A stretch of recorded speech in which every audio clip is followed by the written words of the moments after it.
Bueno, bienvenidos a una sesión más del Círculo Bastiat en este ciclo que le hemos estado dedicando al libro de Rigoberto Stuart, La magia y el misterio del comercio. Hemos visto ya muchísimos temas relacionados con este punto, el libre comercio, el comercio entre personas de distinta nacionalidad. Y hoy quisiera dedicar la sesión a presentar el argumento a favor del libre comercio de manera un poquito más formal de lo que lo he venido haciendo en las últimas sesiones. Esto que voy a presentar hoy, Rigoberto no lo tiene en el libro, pero creo que nos va a ayudar a entender mejor por qué hay que estar a favor del libre comercio y nos va a ayudar a entender también algunos principios económicos que por ningún motivo habría que olvidar. Y para esto, pues en contra de lo que ha sido la costumbre en estos círculos, me voy a parar y voy a utilizar el pizarrón porque esto, insisto, lo quiero hacer un poquito más formal y siempre el pizarrón ayuda. Y voy a comenzar por rescatar de la teoría económica algunos principios básicos, como es la ley de la demanda, la ley de la oferta, la determinación de los precios, el equilibrio económico. Y para eso voy a comenzar poniendo en el pizarrón una tabla muy sencillita. En la primera columna vamos a tener el precio, en la segunda columna vamos a tener la cantidad demandada de este bien y en la tercera columna vamos a tener la cantidad ofrecida, suponiendo que esta es nada más producción nacional. No estamos contemplando aquí las importaciones, eso es solamente producción nacional, por lo cual le voy a poner QSN. La N es de nacional. Y para no hacer el cuento muy largo, ¿sí? Vamos a suponer 5 precios. Un precio de 0, lo cual supondría que al consumidor el producto le sale regalado, que se lo regalan. Un precio de 1, un precio de 2, un precio de 3, un precio de 4 y por último un precio de 5 unidades monetarias, las que ustedes gusten y manden, ¿sí? QSN, las que ustedes gusten y manden, ¿sí? Bueno, vamos a suponer que al precio de 0 la cantidad demandada de este producto es 5, que al precio de 1 es 4, que al precio de 2 es 3, que al precio de 3 es 2, que al precio de 4 es 1 y que al precio de 5 es 0. Estas son las distintas cantidades, ¿sí?, que se está dispuesto a demandar a cada uno de estos precios y esto concuerda perfectamente bien con la famosísima ley de la demanda que nos dice que ceteris paribus, es decir, todo lo demás constante, a mayor precio, menor cantidad demandada. ¿Por qué es importante enunciar la ley de la demanda comenzando por el ceteris paribus, que quiere decir todo lo demás constante? Porque si yo no la enuncio así, todo lo demás constante a mayor precio, menor cantidad demandada y a menor precio, mayor cantidad demandada, me voy a encontrar allá afuera cualquier cantidad de ejemplos que violan esta ley. Entonces, lo que la ley de la demanda dice, y la manera correcta de enunciarla es que permaneciendo constantes todas las otras variables que influyen en el comportamiento del consumidor, a mayor precio, menor cantidad demandada y a menor precio, mayor cantidad demandada. ¿Por qué es importante enunciar así la ley de la demanda? Porque evidentemente que el precio es una variable muy importante que influye en el comportamiento del consumidor, pero no es la única. No es la única variable que influye en el comportamiento del consumidor. Hay muchas otras que van desde las necesidades hasta el ingreso del consumidor. Todo ello influye en nuestro comportamiento como consumidores y la ley de la demanda lo que supone es que todas esas otras variables que influyen en nuestro comportamiento como consumidores, excepto el precio, permanecen constantes. Entonces es lo que estamos viendo precisamente aquí en esta tabla, ¿no? Ya estamos viendo aquí en esta tabla, conforme el precio va aumentando, la cantidad demandada de este bien o servicio va disminuyendo. O dicho de otra manera, para que el demandante se anime a comprar una mayor cantidad de algún bien o servicio, su precio tendrá que ser cada vez menor. ¿Por qué? ¿Qué es lo que explica este comportamiento de los consumidores? La famosísima ley de la utilidad marginal decreciente, que nos dice que conforme vamos consumiendo más de un bien o servicio, la satisfacción que cada unidad adicional nos reporta es menor que la que nos reportó la unidad anterior. Y esto es lo que nos permite, entre otras cosas, satisfacer nuestras necesidades, ¿sí? Conforme vamos comiendo más bocadillos, el hambre va cediendo, de tal manera que cada bocadillo adicional satisface un hambre menor, por lo cual nos reporta una utilidad, una satisfacción, un placer menor. ¿Qué se requiere para que ante esta ley de la utilidad marginal decreciente un agente económico esté dispuesto a comprar y consumir más? Que su precio vaya disminuyendo, ¿sí? Vaya disminuyendo. Bueno, esto es lo que explica, entre otras, el comportamiento, ¿sí?, del consumidor, que tenemos aquí manifestado en esto que los economistas llamamos la tabla de demanda, ¿sí? Bueno, ahora a ver, vamos primero que nada a determinar lo que yo llamo el grado de escasez del consumidor. Vamos a abreviarlo GEC, grado de escasez del consumidor. ¿Sí? ¿Cómo defino yo, y esto no lo he encontrado yo en ningún libro de teoría económica, ¿sí? Quisiera pensar que esta sí va a ser una aportación mía, aunque sea marginal y chiquitita y pequeñita, pero mía y de nadie más, a la teoría económica, el grado de escasez del consumidor? Bueno, se define como la diferencia entre la cantidad que compra y la cantidad que consumiría si el precio fuera cero. Así es como defino yo el grado de escasez del consumidor. Es la diferencia entre la cantidad que ese consumidor compra y la cantidad que consumiría si el precio fuera cero, es decir, si le regalaran ese bien o servicio. Ahora, a esto le podríamos sumar o agregar el mayor nivel de bienestar posible, del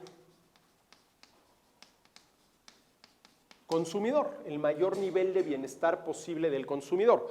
Ahora, recuerden ustedes que el bienestar del consumidor depende de tres variables: la cantidad, la calidad y la variedad de los bienes y servicios con los que cuenta, ¿sí? Cantidad, calidad y variedad determinan el nivel de bienestar del consumidor. ¿Cuál es el mayor nivel de bienestar posible del consumidor? Abreviándole, mayor nivel de bienestar posible del consumidor, MNBPC. Les voy a dar la definición. El mayor nivel de bienestar posible del consumidor es aquel que obtendría, ¿sí?, si los bienes y servicios se le regalaran.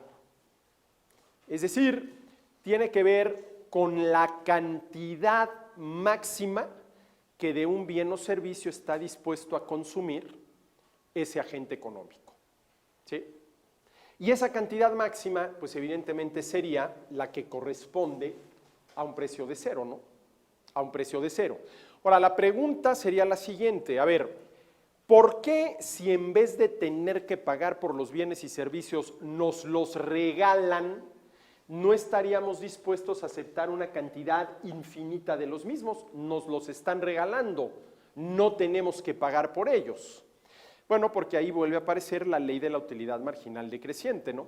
Imagínense que a ustedes les dicen, alguna armadora, pues te vamos a regalar cuantos coches quieras. De aquí a que te mueras, ¿sí? Cuantos coches quieras te los vamos a regalar, van a ser gratis. ¿Alguno de ustedes estaría dispuesto a recibir en regalo 3,759 automóviles? Pues de entrada, ¿dónde los guardas, no? Hombre, es que me los regalan y luego los vendo, bueno, ese es otro asunto, ¿no? Pero si de entrada te dicen, oye, te vamos a regalar 3,759 automóviles, bueno, de entrada el problemón, ¿de dónde los voy a estacionar? ¿Dónde los voy a estacionar? ¿Sí? Es decir, a lo mejor, si a mí me regalaran los automóviles, y sobre todo ahora con el no circula generalizado, pues sí aceptaría un par de cochecitos más, regalados, ¿no? Pero de eso a decir, oye, pues dame 100 más, ya no digamos 3,759, pues no. Entonces, el mayor nivel de bienestar posible del consumidor se logra cuando el consumidor obtiene la cantidad que estaría dispuesto a consumir si se lo regalaran. Ahora, evidentemente que esto nunca se va a alcanzar, mucho menos para todos, con todos los bienes y servicios y todo el tiempo, ¿no? Podrá haber por ahí algún oferente, ¿sí? Buena persona que a alguien durante algún tiempo le regale algo. Y entonces esa persona sí podrá llegar, por ejemplo, a consumir 5, ¿no? Pero ningún productor, ningún oferente, ningún vendedor puede regalarle todo a todos todo el tiempo porque a los 15 días quebro, ¿sí? Entonces, a ver, tenemos aquí dos conceptos, grado de escasez del consumidor y máximo nivel de bienestar posible del consumidor. Si centramos la atención en este consumidor, ¿cuál es el mayor nivel de bienestar posible con relación a este bien? 5. Es decir, si le regalaran este bien o servicio, dependiendo de lo que sea, ¿cuánto estaría dispuesto a aceptar en regalo para consumir? 5. ¿Sí? Ese es el máximo, ¿sí? O el mayor nivel de bienestar posible de este consumidor con relación a este bien X, ¿sí? Con relación a este bien X. Y claro, la idea es, o el reto es, que ante el fenómeno de la escasez, no todo alcanza para todos y menos en las cantidades que cada uno quisiera y mucho menos gratis, el reto es que nos acerquemos lo más posible a este, ¿sí? Mayor nivel de bienestar posible del consumidor. A ver, con esta tabla de demanda, ¿cuál es ese mayor nivel de bienestar posible? 4. ¿Sí? 4. ¿Sí?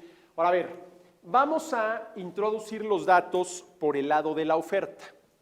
Si el precio al cual se ofrece, y no puedo decir se vende porque entonces no se vendería sino se regalaría, pero en fin, se ofrece una mercancía es 0, pues a la larga la cantidad ofrecida tendrá que ser también ¿qué?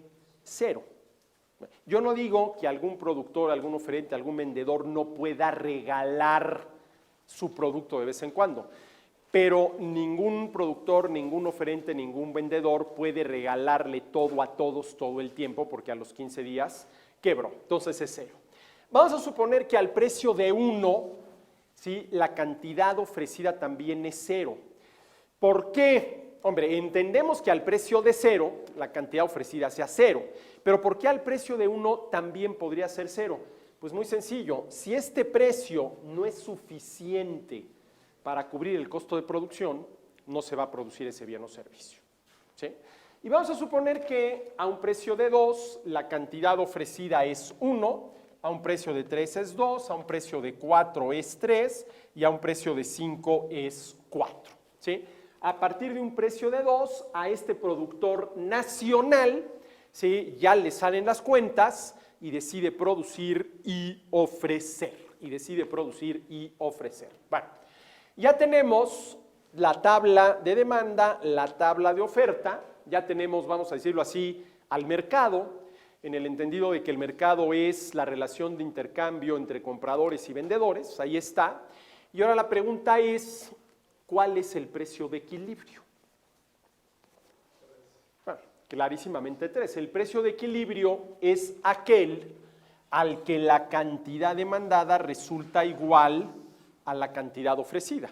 Por lo tanto, no hay ni escasez ni sobreoferta. El precio es 3. Bueno, vamos a ver qué pasa con el precio de equilibrio que es 3. Con el precio de equilibrio que es 3, la cantidad demandada es igual a 2 y la cantidad ofrecida es igual a 2. El mercado está en equilibrio. Ahora bien, ¿cuál es en este caso el grado de escasez del consumidor? ¿De cuánto es el grado de escasez del consumidor? 5 menos 2. El grado de escasez sería 5, que es la cantidad que está dispuesto a consumir si se le regalara, y por lo tanto es la máxima cantidad que de este bien está dispuesto a consumir, menos lo que consume, que en este caso es 3, por lo tanto 2. A ver, ¿qué quiere decir esto? Que a este consumidor le 5 menos 3, 2, perdón, sí, aquí puse el precio, perdón. 5 menos 2, la cantidad igual a 3, ¿sí? A ver, ¿qué quiere decir eso? ¿Qué es ese 3? Pues el grado de escasez del consumidor. ¿Con relación a qué? A la cantidad máxima que estaría dispuesto a consumir de este bien si se lo regalara, si le saliera gratis, si no tuviera que enfrentar el problema de la escasez, que se enfrenta precisamente por medio del sistema de precios, ¿no? Por medio del sistema de precios. A ver, si no todo alcanza para todos y menos en las cantidades que cada uno quisiera, ¿cómo respondemos la pregunta de entonces a quién le toca qué? El que más lo aprecie. Es decir, el que esté dispuesto, a pagar el precio. ¿Sí? Así de sencillo. Ahora, me podrán decir, pero hay otras maneras de responder la pregunta de qué le toca a quién o quién se queda con qué y con cuánto. Una posibilidad, se me ocurre, podría ser una rifa. ¿Sí? Podría ser una rifa.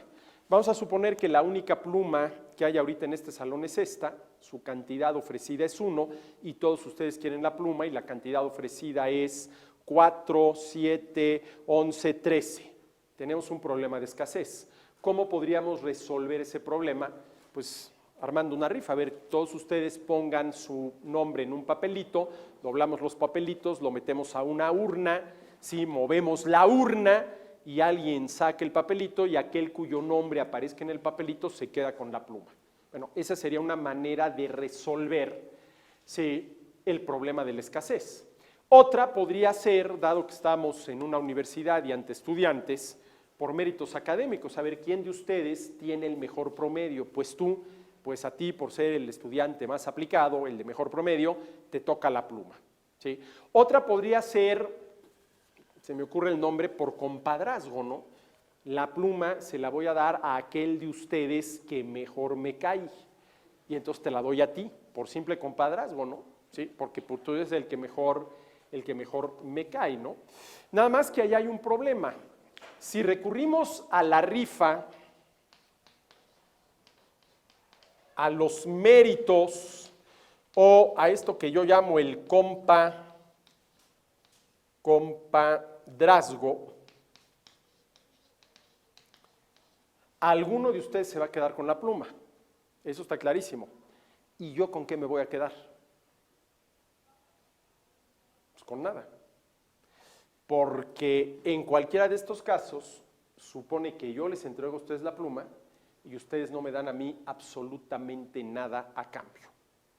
Y si yo lo que quiero es vender la pluma, no regalar la pluma, a un precio que me permita por lo menos recuperar mis costos de producción, entonces al método que tendríamos que recurrir es al de la subasta. ¿quién da más?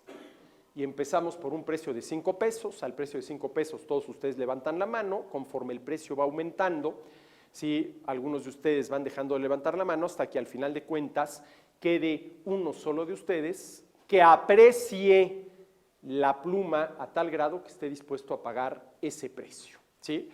La subasta necesariamente supone un ¿qué? Un intercambio. Esto, la rifa, el mérito o el compadrazgo, supone que un regalo, ¿no? Yo les estaría regalando la pluma, pero si mi negocio es producir y vender plumas, pues hombre, de vez en cuando podré regalarle plumas a algunos, pero no voy a poder regalarle todas las plumas a todos todo el tiempo, porque a los 15 días acabo quebrando, ¿sí? El intercambio, ¿sí? Bueno, entonces, fíjense cómo la subasta, que no es otra cosa más que recurrir al sistema de precios para resolver el problema de la escasez, los precios no son un capricho. Los precios no son un abuso de parte del productor, del oferente, del vendedor, para de todas sacar dinero del bolsillo de los consumidores. ¿Sí? El precio es aquello que el consumidor tiene que darle al productor, al oferente y al vendedor si quiere aquello que necesita. No es un capricho. Ahora bien, el reto es que los precios sean ¿qué? Los menores posibles. Que sean los menores posibles. Y a ver, si esta es mi curva de oferta, mi tabla de oferta, ¿cuál es el menor precio posible, ¿sí?, al que se puede producir, ofrecer y vender este producto? 2, este de aquí. A un precio de 1, la cantidad ofrecida es 0 porque ese precio de 1 no le permite al productor, al oferente, al vendedor recuperar sus costos de producción. Entonces, a ver, si este es mi tabla de demanda y esta es mi tabla de oferta, lo ideal cara al interés y bienestar del consumidor es que este producto se le ofrezca al menor precio posible, que es 2. Pero tal y como están la cantidad demandada y la demanda y la oferta, el precio de equilibrio es 3. El precio de equilibrio es 3. Lo cual quiere decir que hay tela de dónde cortar para reducir el nivel de escasez del consumidor y por lo tanto que elevar su nivel de bienestar, ¿sí? Elevar su nivel de bienestar, ¿sí? Ahora, a ver, alguno de ustedes mencionó esta palabrita apreciación y me da mucho gusto porque ya la entendió, ¿sí? Esto lo repito yo mucho en clase y quisiera nada más volver sobre el tema. A ver, nuestro comportamiento como consumidores está determinado por 2 variables. Primero que nada, por el querer, en función de nuestras necesidades. Cuando yo voy a una tienda en busca de algún satisfactor, es porque lo quiero. Y si lo quiero es porque lo necesito. Puede tratarse de una necesidad básica, como ir a una tienda a comprar una botella de agua cuando uno tiene ya muchísima sed, o puede ser un verdadero capricho, como puedes ir a una tienda especializada en sedes a buscar desesperadamente el último CD de Eric Clapton. Pero en cualquiera de los 2 casos lo queremos.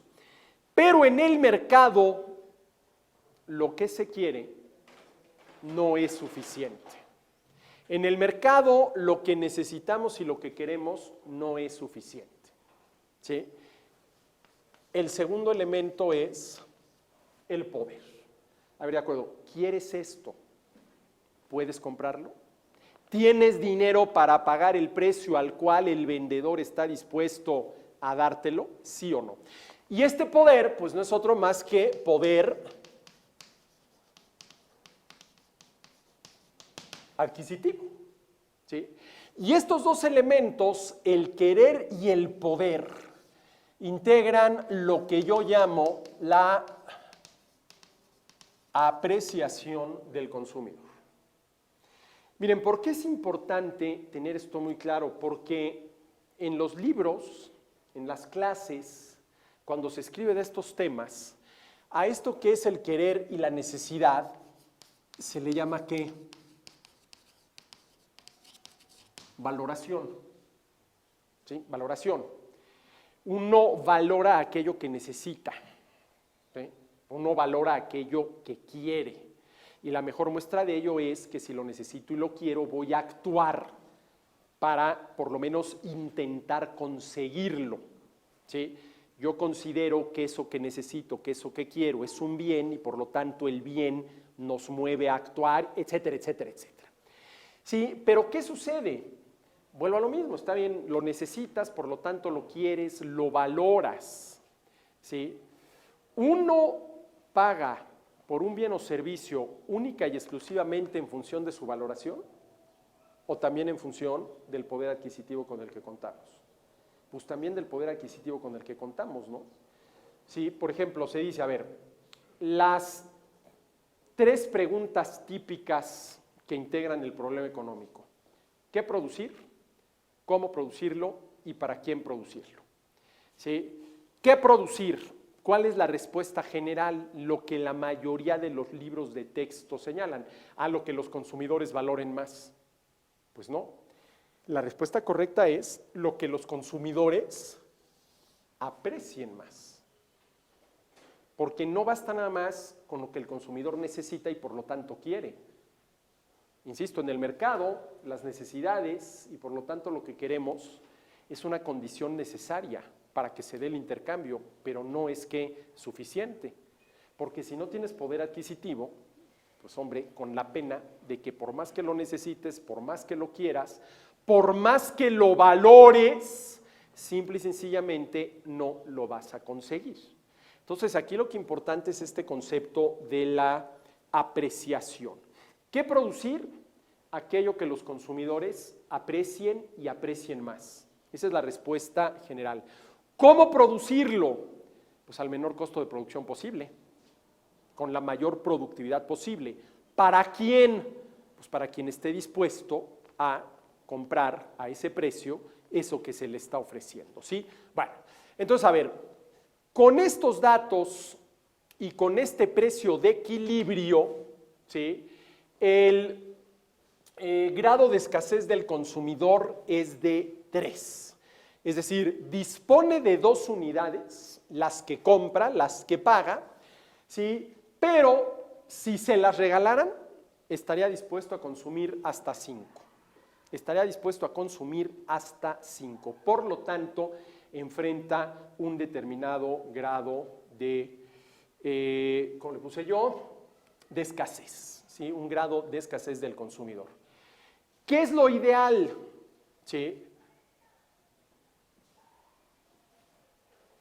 Que los bienes y servicios se ofrezcan al menor precio posible. Miren, esto está clarísimo en Adam Smith. Adam Smith distingue entre el precio y el costo de producción. ¿Sí? Al costo de producción, Adam Smith le llama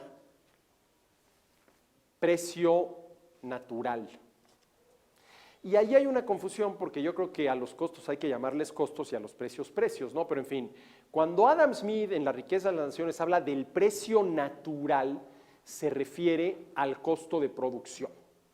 Y cuando habla del precio de mercado, se refiere al precio, ¿sí? Es decir, a esa razón de cambio a la cual comprador y vendedor se pusieron de acuerdo y llevaron a cabo el intercambio.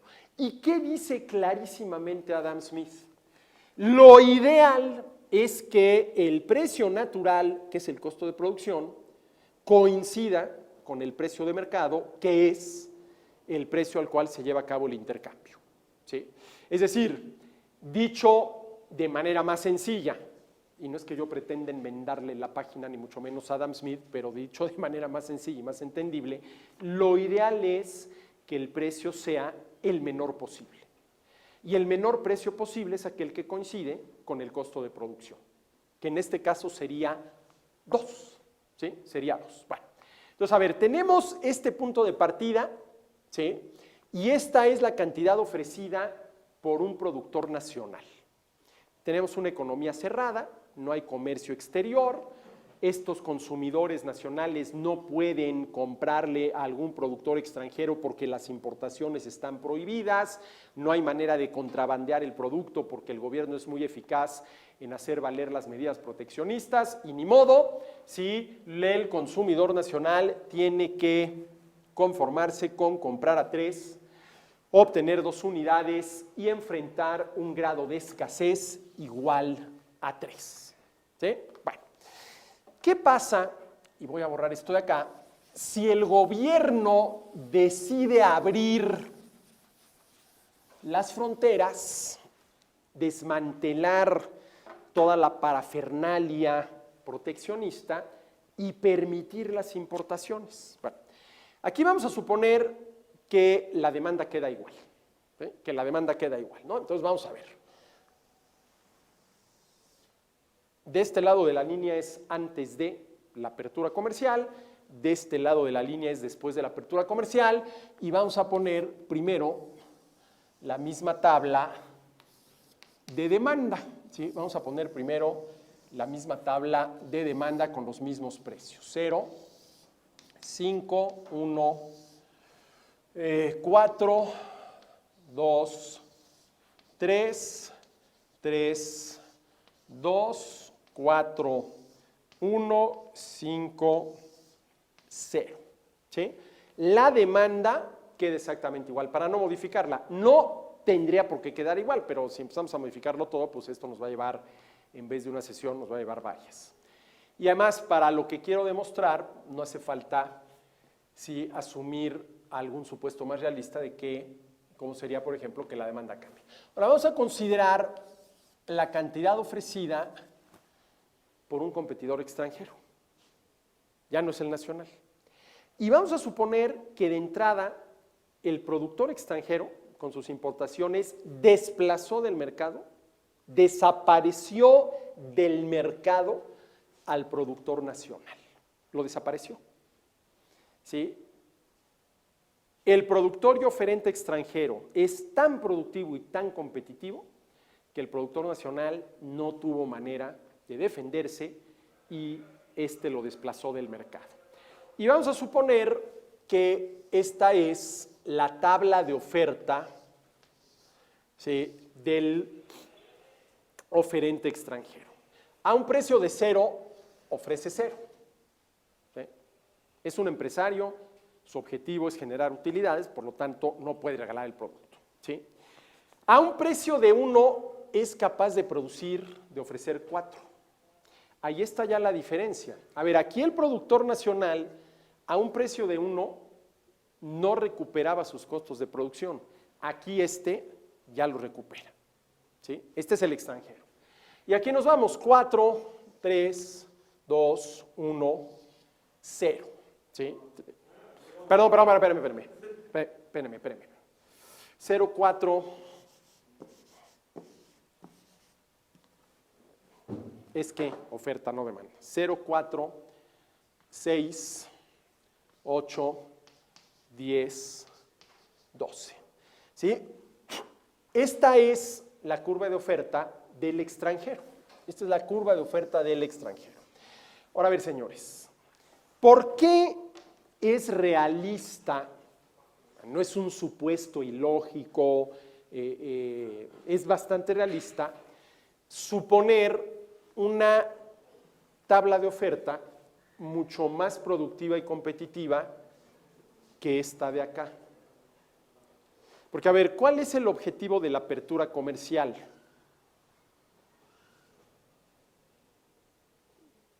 Beneficiar a los consumidores nacionales.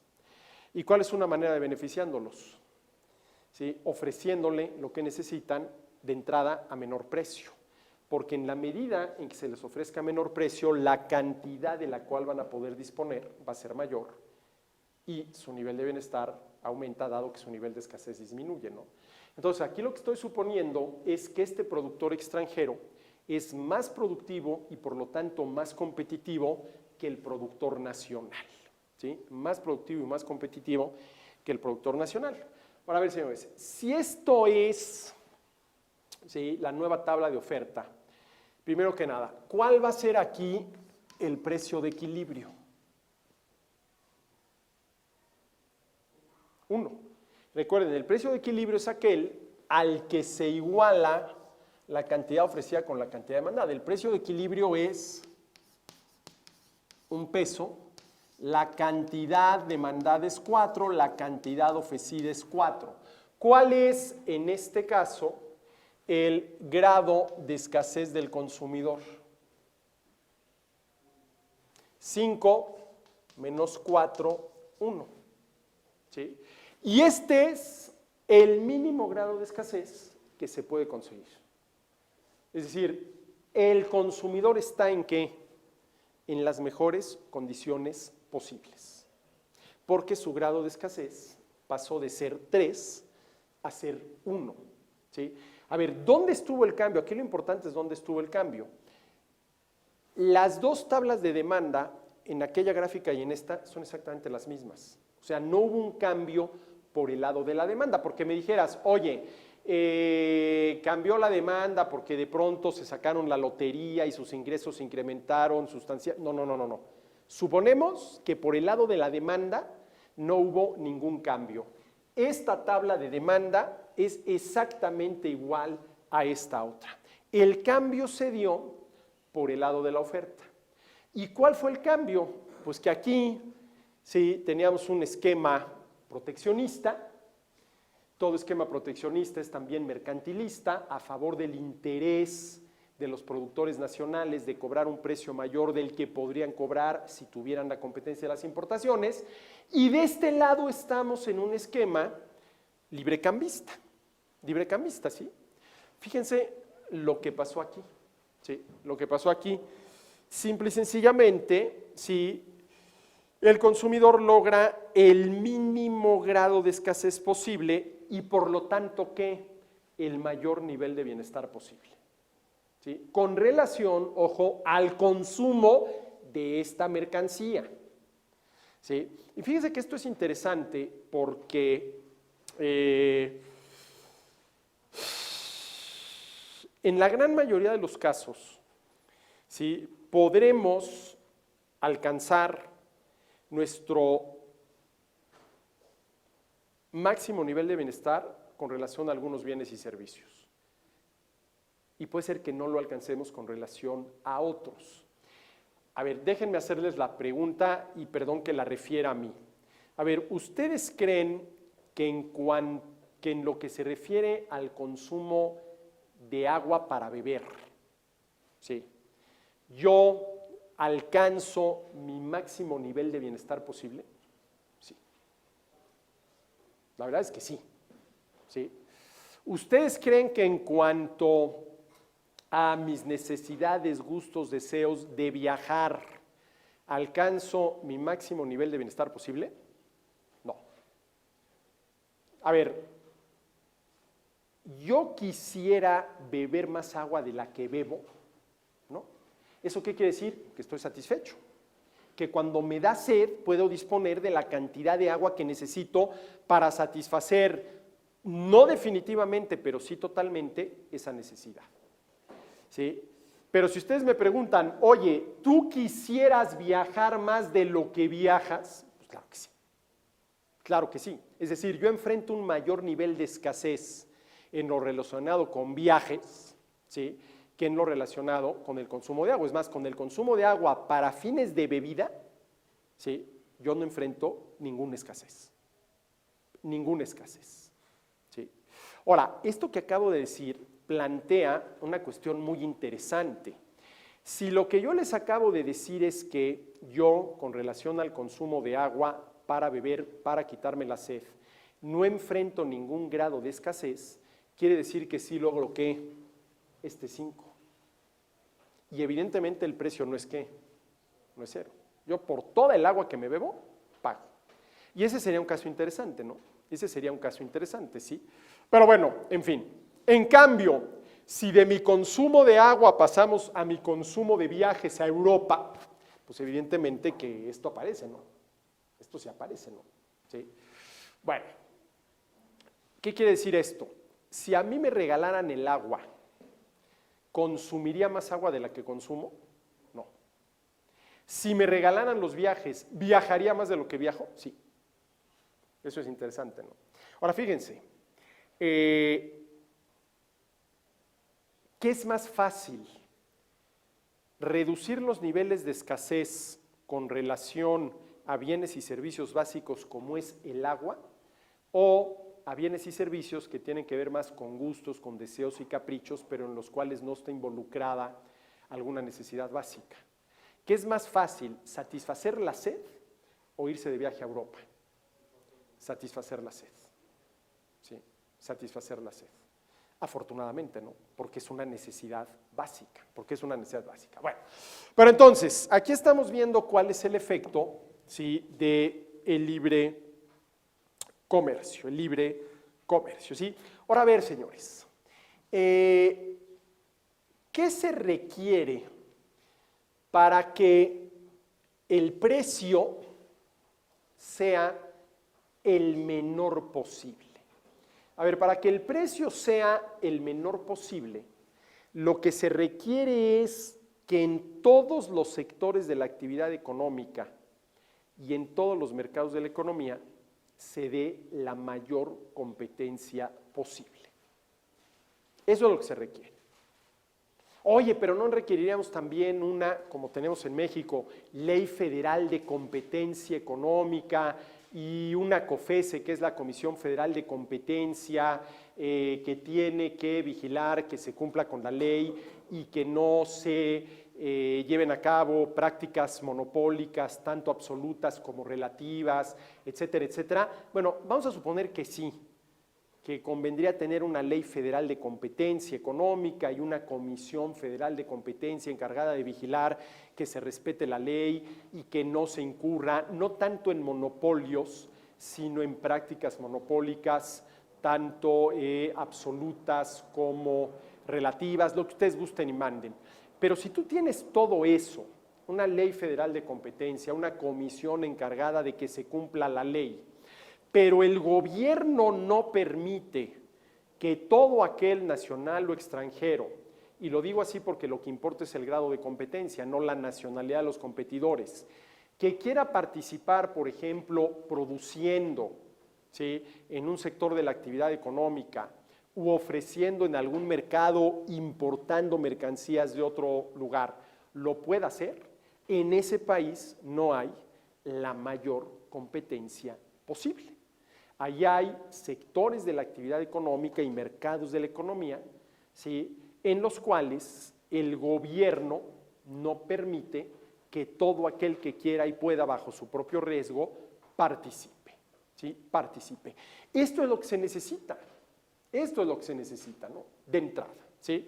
Entonces, para lograr la mayor competitividad posible, la mayor competencia posible, lo que se requiere con carácter de condición necesarísima es que el gobierno permita, y lo digo así porque el único que lo puede prohibir es el gobierno, que todo aquel nacional o extranjero que quiera participar en un sector de la actividad económica produciendo lo pueda hacer, o que cualquiera que quiera importar alguna mercancía y ofrecerla en los mercados lo pueda hacer.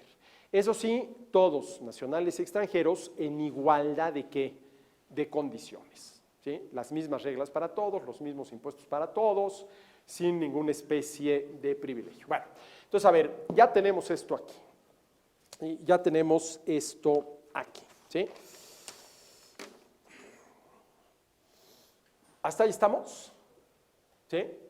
Bueno, ¿puedo ya borrar esto para dar el siguiente paso? A ver, déjenme ver si puedo dar el siguiente paso sin tener que borrar todo esto. Sí. Voy a borrar nada más esta de aquí. A ver, este fue el caso en el cual el productor extranjero sacó del mercado al productor nacional. Ahora, a ver, vamos a ver el caso en el cual el productor nacional, ¿sí? El productor nacional reacciona, ¿sí? Y le hace competencia, ¿sí? Y le hace competencia, ¿sí?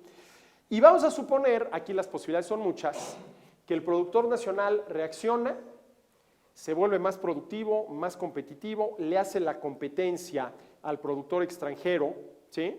Y se dividen el mercado en partes iguales, ¿sí? Para ver cómo dividimos las cantidades ofrecidas, en partes iguales, ¿no?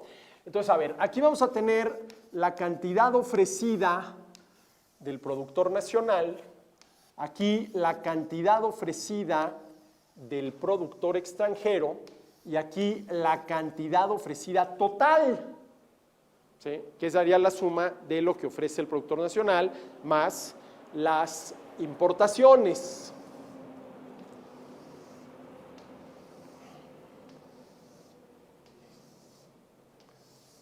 Más las importaciones, ¿sí? Entonces, a ver, aquí suponemos que el productor nacional dijo, no, ¿cómo que va a venir el extranjero a ganarme? Tengo que hacer algo, me vuelvo más productivo y competitivo. Bueno, a ver, antes de poner los numeritos,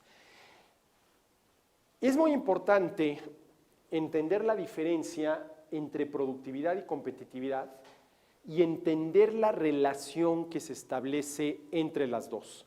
Y es importante porque por lo general estos dos términos, estas dos palabras, productividad y competitividad, se usan como si fueran sinónimos, ¿no?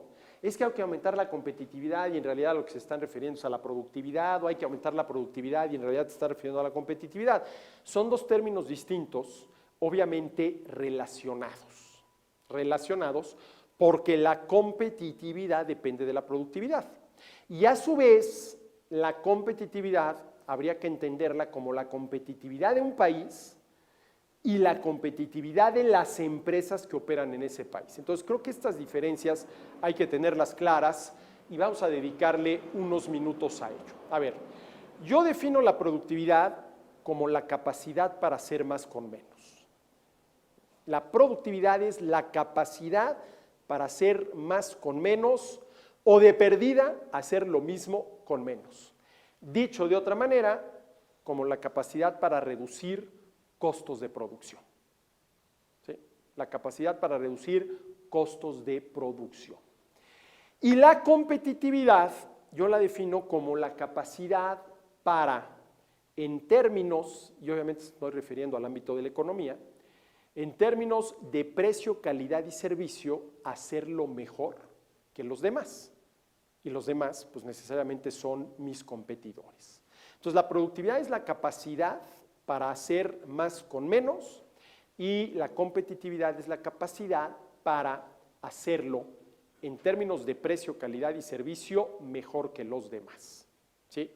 Claro, ¿cuál es una condición necesaria para que, por ejemplo, una empresa pueda ser más competitiva sin necesidad de que se reduzcan sus ganancias extraordinarias o inclusive incurren pérdidas? La condición es que previamente se vuelva ¿qué? Más productiva. Y déjenme ponerles un ejemplo con una gráfica. ¿Sí? Vamos a suponer, ¿sí?, que aquí tengo yo mi costo de producción. Este es mi costo de producción. Y este es el precio al que estoy vendiendo. Recuerden ustedes que en el costo de producción está incluida la ganancia normal del empresario. ¿Sí? A ver, en el costo de producción están incluidos todas las remuneraciones, ¿sí?, que hay que pagarle a todo aquel que aporta algún factor de la producción a la producción de esa mercancía. ¿Sí? A ver, si esto fuera una tortería, en el costo de producción está incluido lo que hay que pagarle al panadero para que te venda los panes, lo que hay que pagarle al de la verdulería para que te venda los aguacates, el jitomate y la cebolla, ¿sí?, que hay que ponerle a toda torta bien hecha. Está incluido lo que hay que pagarle al de la salchichonería, que te vende la mantequilla, la crema, la mostaza y el jamón para hacer las tortas. Está incluido, suponiendo que el local donde llevas a cabo el proceso de producción de las tortas sea alquilado, la renta que le tienes que pagar al dueño. Está incluido el recibo de la luz, del agua, del gas, el impuesto que tengas que pagar. Y obviamente también tiene que estar incluido en este costo de producción que, pues para decirlo de la manera más sencilla posible, la cantidad de dinero que el dueño de la tortería, que vendría a ser el empresario, está dispuesto a ganar para seguir actuando como tortero. Es decir, esa remuneración del empresario y la remuneración propia del empresario es la ganancia, tiene que estar incluida ¿dónde? En el costo de producción. Entonces aquí está la ganancia normal, ¿sí? Ahora a ver, si el precio está aquí, todo esto viene a ser para el empresario ¿qué? Una ganancia extraordinaria, una ganancia extraordinaria.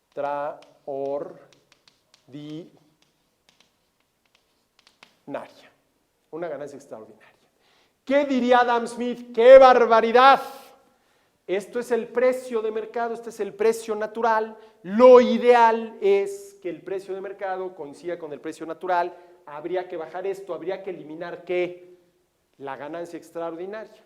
¿Cómo se logra eso? Bueno, el mismo Adam Smith lo dijo, pues, competencia, competencia, competencia, competencia, que te obligue a volverte más competitivo y a bajar el precio, ¿sí? Y a eliminar ¿qué? La ganancia extraordinaria. Pero bueno, ahorita volvemos sobre eso. A ver, señores, vamos a suponer que yo quiero aumentar mi ganancia extraordinaria, ¿sí? Tengo dos maneras de hacerlo. ¿Cómo?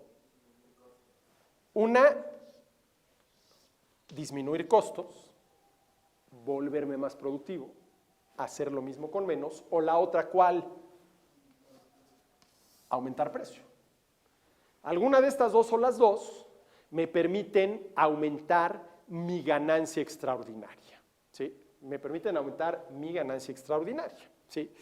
Ahora, vamos a suponer, ¿sí?, que yo tengo mucha competencia en el mercado. Tengo mucha competencia en el mercado. ¿Cuál es una buena manera de ganarle clientes a la competencia? Bajando el precio. Y vamos a suponer que yo bajo el precio. Bueno, si bajo el precio en esta magnitud, sigo obteniendo ¿qué? Una ganancia extraordinaria, pero ya menor. Ojo, no estoy perdiendo, ni remotamente estoy perdiendo, estoy ganando menos. Si yo quiero bajar el precio para volverme más competitivo y ganarle clientes a la competencia, pero sin reducir mi ganancia extraordinaria, ¿qué me conviene hacer? Pues previamente, reducir ¿qué? Mi costo de producción. Este aumento en la productividad es lo que me permite aumentar mi competitividad. Esto tiene que ver con la productividad. Aquí está la productividad, aquí está la competitividad, ¿sí? Aquí está la competitividad.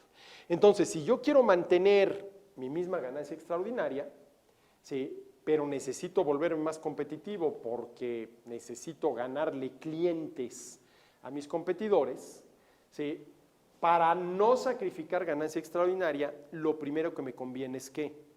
Volverme más productivo, reducir mis costos de producción, y eso me va a dar margen de maniobra, tela de dónde cortar para poder reducir mis precios y mantener mi ganancia extraordinaria igual. Ahora, aquí hay un dato interesante. Miren, si tú tienes ganancias extraordinarias, ¿sí?, es decir, estás ganando más de lo que estás dispuesto a ganar para seguir actuando como empresario, tienes tela de dónde cortar, aunque no te vuelvas más productivo, para volverte más competitivo, ¿sí? Y esto es algo muy importante, porque cuando empiezan los problemas económicos, ¿sí?, inmediatamente los empresarios empiezan a quejarse, ¿no? Es que estoy perdiendo. Y ya en corto le dice, a ver, ¿realmente estás perdiendo? La verdad es que estoy ganando menos. Ah, bueno, porque entre ganar menos y perder hay una diferencia brutal, ¿sí? Brutal, ¿sí? Es que a este precio se me están cayendo las ventas, a ese precio ya no estoy vendiendo igual. Bueno, a ver, ¿tienes ganancia extraordinaria? Sí, úsala, para eso está, usa tu ganancia extraordinaria. Oye, pero es que ahora voy a ganar menos. Pues sí, las condiciones del mercado cambiaron, tú mismo me estás diciendo que a ese precio ya no estás vendiendo igual que antes. Inclusive me estás diciendo cuál es el problema, a ese precio ya no estoy vendiendo igual que antes. Pues ¿cuál es el problema? Ese precio, bájalo, ¿sí? Bájalo. Entonces, una cosa, señores, es la productividad y otra muy distinta la competitividad. Y miren, la pregunta que yo siempre hago, que es interesante, a un monopolio, una empresa que no tiene competencia en el mercado, ¿le conviene volverse más productivo? Claro que sí. Ese es todo el chiste del monopolio. A ver, aquí tengo el precio al cual estoy vendiendo. Aquí tengo mi costo de producción y todo esto es mi ganancia extraordinaria. No tengo competencia, ¿sí? Mi producto se está vendiendo bien. ¿Qué pasa si me vuelvo más productivo y reduzco mi costo de producción? Que dado que soy monopolio, no tengo competencia, y si el producto se está vendiendo bien, no tengo por qué bajar el precio. Y entonces, todos los aumentos en la productividad, toda la reducción en el costo de producción, se traducen ¿en qué? En una mayor ganancia extraordinaria para el monopolista. Ese es todo el chiste del monopolio. Ese es todo el chiste del monopolio. A ver, si ustedes me dijeran, ¿cuál es el chiste del monopolio? Cobrar el precio que le dé la gana. No, no es cierto. Ningún oferente de ningún bien o servicio, por más monopólico que sea, puede cobrar el precio que le dé la gana. Vamos a suponer que la oferta de agua, ¿sí?, en México fuera monopólica. Y estoy hablando de un producto de primerísima necesidad, el agua, que después del aire, el agua es el satisfactor más importante. Después del aire, el agua es el satisfactor más importante, ¿sí? ¿Por qué? ¿Cuánto tiempo sobrevivimos sin respirar?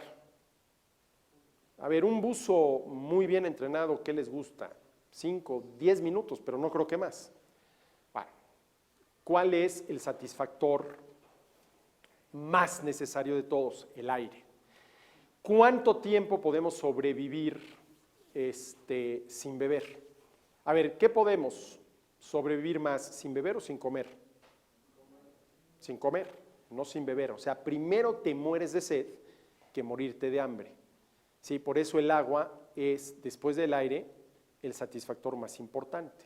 Bueno, entonces, vamos a suponer que dado que es monopolio, ofreciera, ¿sí?, estas botellitas de medio litro de agua a $1,000,000. Pues las está ofreciendo al precio que le da la gana porque puede, porque es monopolio. A ver, suponiendo que la producción de agua embotellada para beber fuera monopólica, ese monopolio la ofrecería a $1,000,000 el medio litro de agua. ¿Por qué? Porque no puede. Oye, ¿cómo que no puede? ¿Qué no le puede poner aquí sí, aquí le puede poner la etiqueta que le dé la gana. La pregunta está, ¿cuántos consumidores en México podemos pagar $1,000,000 por medio litro de agua? Es decir, el monopolio, si se pone abusado el monopolista, lo que puede hacer es cobrar el máximo precio que el consumidor está dispuesto a pagar, eso sí. Pero cobrar el precio que le dé la gana, ni Pemex. Porque si así fuera, pues no entiendo por qué Pemex no nos cobra la gasolina al precio actual multiplicado por 10. Pues por una razón muy sencilla. ¿Cuántos mexicanos podrían pagar el precio actual de la gasolina multiplicado por 10? Yo no. Digo, ahí sí me aplican no circula 5 días a la semana, ¿no? ¿Sí? Entonces, ¿cuál es realmente la ventaja del monopolio? Que se puede quedar con todos los beneficios del aumento en la productividad. sin ningún beneficio para ¿quién? Para el consumidor. ¿Qué se requiere para que estos aumentos en la productividad se conviertan en beneficios para el consumidor? Pues que si esto se reduce, por ejemplo, un 10%, esto se redujera, vamos a suponer que no un 10, pero se redujera ¿qué? Un 5%. Aquí hay competitividad. Esta empresa puede hacerlo mejor que los otros en términos de precio. Pero ¿qué se requiere para que este aumento en la productividad se convierta, se traduzca en un aumento en la competitividad en menores precios? Competencia. Competencia. ¿Y qué se requiere? Y aquí lo cierro el argumento, para lograr la mayor competencia posible en todos los sectores de la economía y en todos los mercados de la economía. Pues que el gobierno permita que todo aquel nacional o extranjero que quiera y pueda participar, participe. ¿Sí? Eso. Bueno. Entonces, a ver, aclarado este tema de la productividad y la competitividad, ¿sí? Veamos esto. Vamos a suponer que entre el productor nacional y el extranjero se dividen el mercado equitativamente, ¿no? Que es una posibilidad. Entonces, a ver, al precio de 0, todo esto es 0, 0, 0. Si el productor nacional se volvió más productivo, más competitivo, ¿sí? Puede ofrecer aquí a 2, 3, 4, 5, 6. El productor extranjero igual, 2, 3, 4, 5, 6. Fíjense, en la tabla anterior, el productor extranjero tenía 4, 6, 8, 10, 12. ¿Sí? Abastecía él solo a todo el mercado. Aquí, ¿qué sucedió? Que el productor nacional se puso las pilas, se volvió más productivo, dijo, si tú puedes, ¿por qué yo no? Y vamos a competir. Y entonces, ¿qué sucede? Se divide en el mercado. Pero ¿cuál es la oferta total? ¿Cuál es la oferta total? Aquí sería 4, 6, 8, 10, 12. ¿Cuál es el precio de equilibrio? Aquel al cual la cantidad demandada iguala a la cantidad ofrecida independientemente de que se haya producido en el país o en el extranjero. Y se logra que ese objetivo de que lo producido se ofrezca al menor precio posible, que es, vamos a decirlo así, hombre, a lo mejor exagero al decirlo así, pero, y sí exagero, pero creo que vale la pena, el sueño de Adam Smith. Ese es el sueño de Adam Smith, ¿sí? Que eso que él llamó precio natural, que es el costo de producción, ¿sí? Coincidiera con el precio de mercado, que es el precio, ¿sí? Para que no se obtuvieran, ¿qué? Ganancias extraordinarias. Y que la ganancia se limitara ¿a qué? A la ganancia normal del empresario, ¿sí? Yo no sé si eso sea lo justo. Es más, no es lo justo, pero desde el punto de vista económico sí es lo más eficaz. Si por eficaz entendemos todo aquello que nos ayuda a ¿qué? A reducir el grado de escasez. Ahora fíjense, ¿cuál es el efecto sobre el consumidor? ¿Cuál es el efecto sobre el consumidor de pasar de esto de aquí a esto de acá? Bueno, aquí el grado de escasez del consumidor es 5 menos 4, 1. El mínimo grado de escasez posible y por lo tanto el mayor nivel de bienestar posible. Eso es lo primero, ¿sí? Ojo, con relación a este producto, ¿sí? Con relación a este producto, ¿sí? En segundo lugar, ¿qué pasó? El efecto de esto, de la apertura, de pasar del proteccionismo al libre comercio, por el lado del consumidor o de la demanda es, primero, un menor precio. El precio pasó de 3 a 1. Segundo, mayor compra y consumo de X, suponiendo que aquí se trate precisamente del bien X. Pasaste de comprar y consumir 3 a, perdón, no 3, ¿era qué? 2 a comprar y consumir 4. Es decir, tu compra y consumo aumentó 50%, ¿sí? Mayor compra y consumo de X, 3. Mayor compra y consumo de Y y Z, algún otro bien o servicio. Fíjense, este menor precio, ceteris paribus, lo que hace es liberar ingreso. A ver, ¿cómo que liberar ingreso? Antes de la apertura, ¿sí? Tú en esto gastabas 3 pesos. Ahora gastas, ¿dónde está? 1. Te liberaron 2 pesos. ¿Que los vas a poder destinar a qué? A comprar Y y Z. Cuarto, suponiendo que lo tuvieras, y si no, ahora empiezas, mayor ahorro. Vamos a suponer que de estos 2 que se liberaron, uno lo destinas a comprar Y el otro lo destinas a ahorrar, ¿sí? A ver, desde el punto de vista del consumidor y aceptando que el problema económico de fondo es la escasez, no todo alcanza para todos, menos en las canchas y menos gratis, ¿cuál posición es más favorable? ¿Esta o esta? Esta. Desde el punto de vista de quién, del consumidor. Ahora, a ver, esto no hay quien lo niegue. Al menos que verdaderamente te arme un cuento chino, ¿no? Pero si efectivamente la apertura comercial se traduce de entrada en mayor oferta y menores precios, pues no hay quien niegue esto, ¿sí? No hay quien niegue esto. Bueno, entonces, ¿por qué sigue habiendo quienes se oponen a la apertura comercial? Por ejemplo, hace un par de años, cuando se empezó a hablar de este acuerdo transpacífico de cooperación, el famoso TPP-A nada más ni nada menos que Carlos Slim dijo, ya no más tratados de libre comercio, ya no más. No, pues claro, lo que pasa es que al señor la mera palabra competencia le ha de causar urticaria en la oreja y en el oído, ¿no?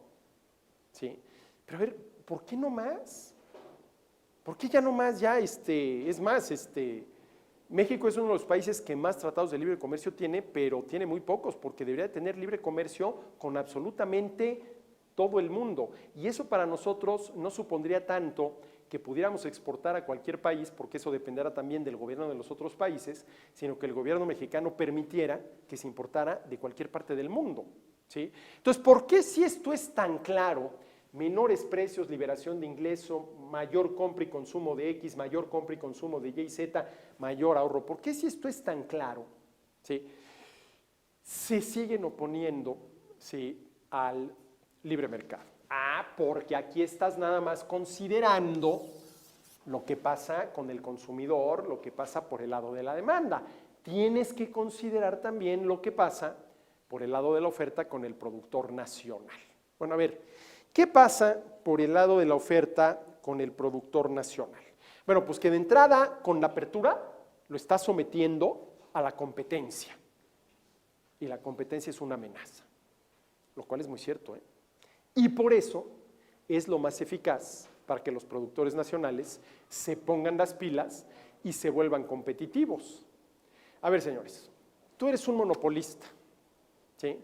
Yo gobierno, pues hombre, un tanto para taparle el ojo al macho, me reúno contigo, ¿sí?, con toda la prensa nacional alrededor de la mesa y te pido de la manera más encarecida que por favor, ¿sí?, ofrezcas a menores precios. Y de ser posible que ofrezcas al precio que te sea suficiente nada más para recuperar tu costo de producción. Te lo pedí, salimos en la foto, tú te comprometes, etcétera, etcétera. ¿Lo vas a hacer? Pues claro que no. O sea, si yo gobierno quiero que te vuelvas más competitivo, no te lo tengo que pedir como cuates, te tengo que obligar. ¿Y cómo te obligo? Sujetándote a la disciplina de la competencia. Y claro, la competencia es una amenaza, por eso es que es tan eficaz. O te pones las pilas, te vuelves más productivo y más competitivo y por lo menos te repartes el mercado, o vas para afuera, el caso anterior. Ahora fíjense, claro, ¿qué supuso aquí la competencia? ¿Sí? Que se redujo la producción. Perdón, en el caso anterior, inclusive desapareció, pero en este, ¿qué supuso? Que esta empresa mexicana o nacional se volvió más productiva y más competitiva. Bueno, a ver, señores, ¿y eso tiene algo de malo? A ver, ¿tiene algo de malo hacer lo que sea necesario para, no pedírtelo como buena gente, como cuates, sino obligarte a que te vuelvas más productivo y más competitivo? Lo malo es que, y si no lo logro, clarísimamente, sorry, ¿sí? Sorry, querías ser empresario, ¿no? Querías jugar en las grandes ligas, ¿no?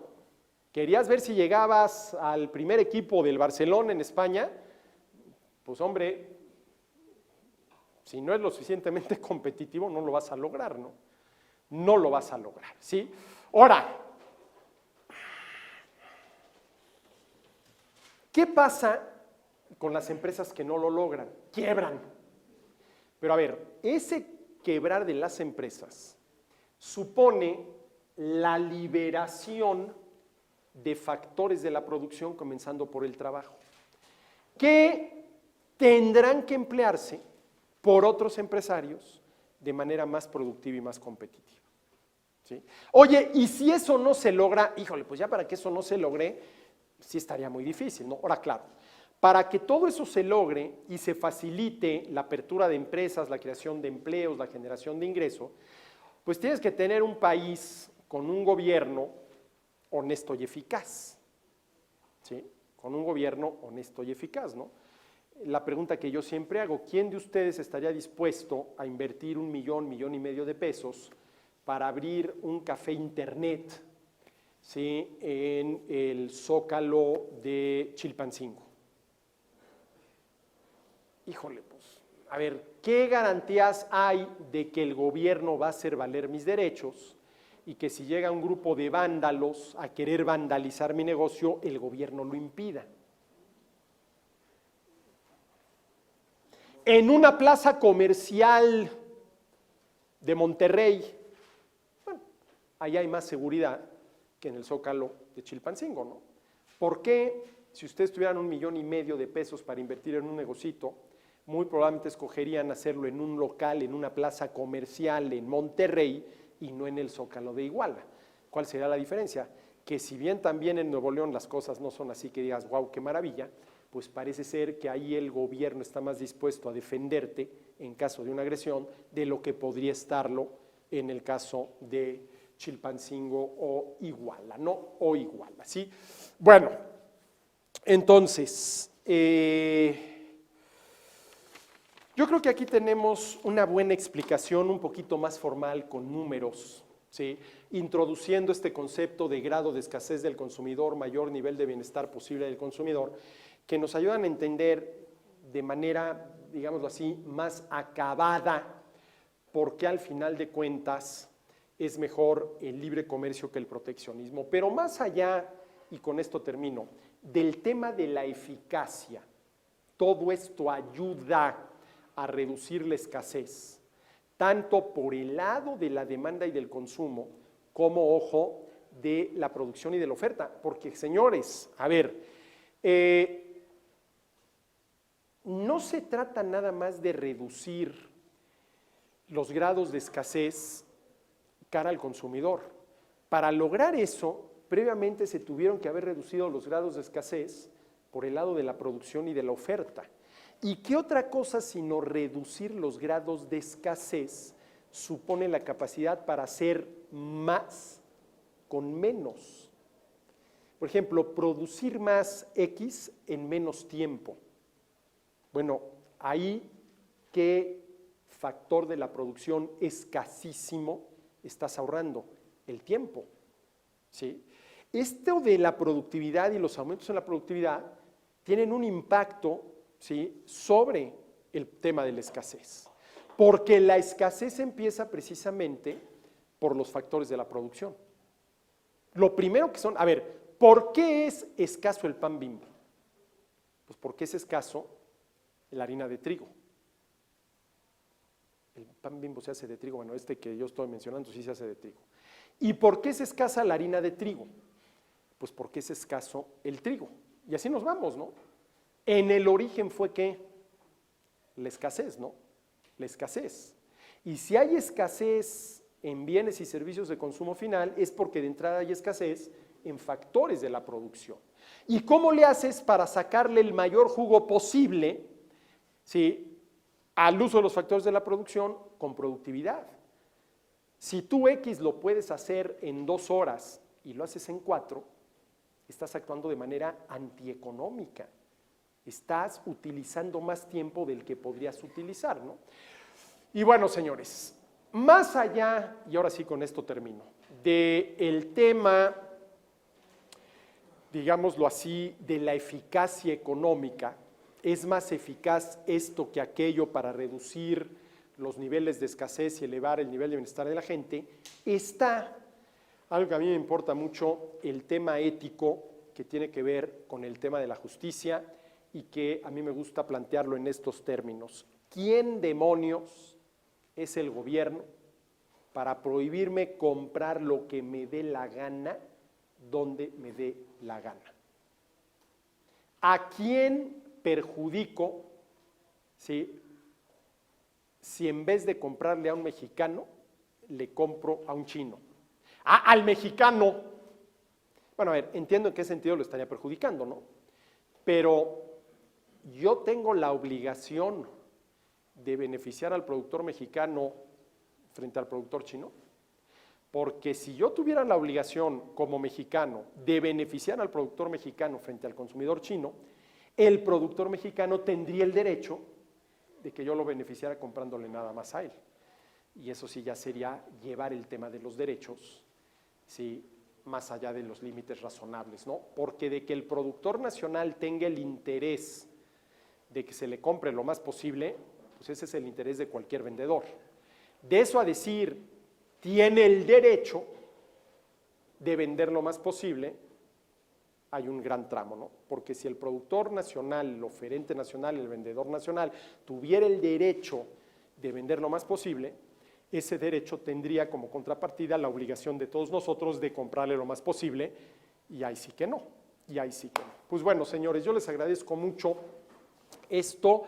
La siguiente sesión, que será de hoy en 15, vamos a entrar a un tema muy interesante, que es el tema del libre comercio y el tema de la ecología, ¿no? ¿Por qué? Uno de los argumentos que se utilizan una y otra vez para oponerse al libre comercio es el tema ecológico, que es el tema del siguiente capítulo de Rigoberto Stuart. Les agradezco mucho, nos vemos de hoy en 15. Gracias.